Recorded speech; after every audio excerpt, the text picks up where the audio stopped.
Hello అండి, welcome to our channel మోక్ష all in one. ఒకసారి ఈ పులావ్ని ట్రై చేసి చూడండి.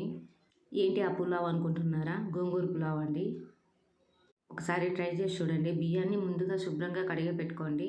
తర్వాత అల్లం వెల్లుల్లి ప్రిపేర్ చేసుకునేదానికి అల్లం వెల్లుల్లి తీసుకొని కొద్దిగా ఉన్నప్పుడు గ్రైండ్ కాదు కదండి, కొన్ని టమాటోస్ వేసి గ్రైండ్ చేయండి, మెత్తగా పేస్ట్ అవుతుంది.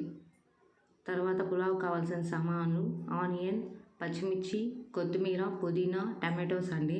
నీట్గా క్లీన్ చేసుకొని కట్ చేసి పక్కన పెట్టుకోండి.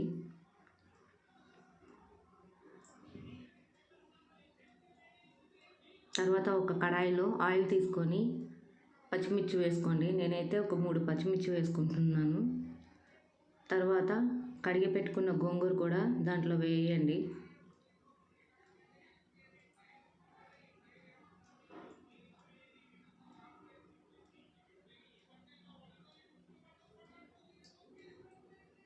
గోంగూర కొంచెం ఫ్రై అయ్యాక కొన్ని మిరియాలు వేయండి. మిరియాల ఫ్లేవర్ చాలా బాగుంటుందండి.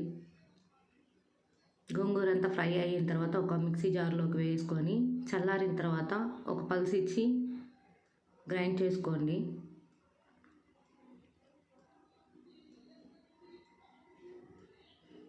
గ్రైండ్ చేసిన తర్వాత ఇలా ఉండాలండి.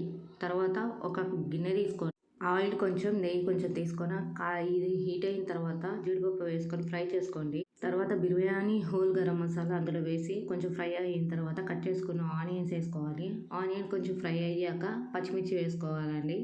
పచ్చిమిర్చి కొంచెం ఫ్రై అయిన తర్వాత కట్ చేసుకున్న టమాటోస్ కూడా వేసి కొంచెం సాఫ్ట్గా అయ్యే వరకు వేయించాలండి.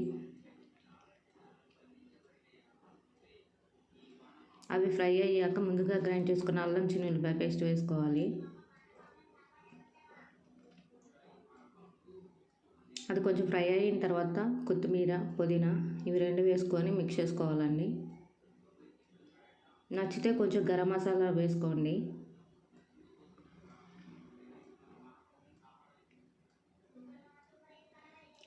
తర్వాత పేస్ట్ చేసుకున్న గోంగూర పేస్ట్ని వేసుకొని మంచిగా కలుపుకోవాలి.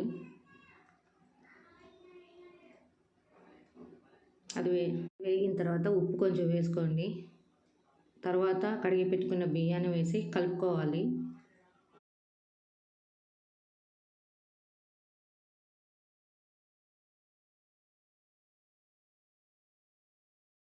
తర్వాత వాటర్ పోసుకోవాలండి. నేనైతే 1.5 గ్లాస్ బియ్యం తీసుకున్నాను. దానికి తగినంత 3 గ్లాసులు వాటర్ పోసానండి.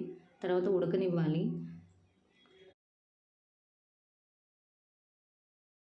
తర్వాత మూత తీసి చూస్తే వాటర్ కొంచెం మిగులు ఉంటాయండి.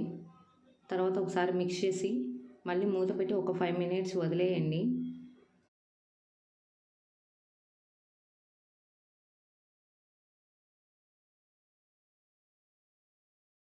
అంతే అండి, ఎంతో టేస్టీ అయిన గోంగూర పులావ్ రెడీ అండి.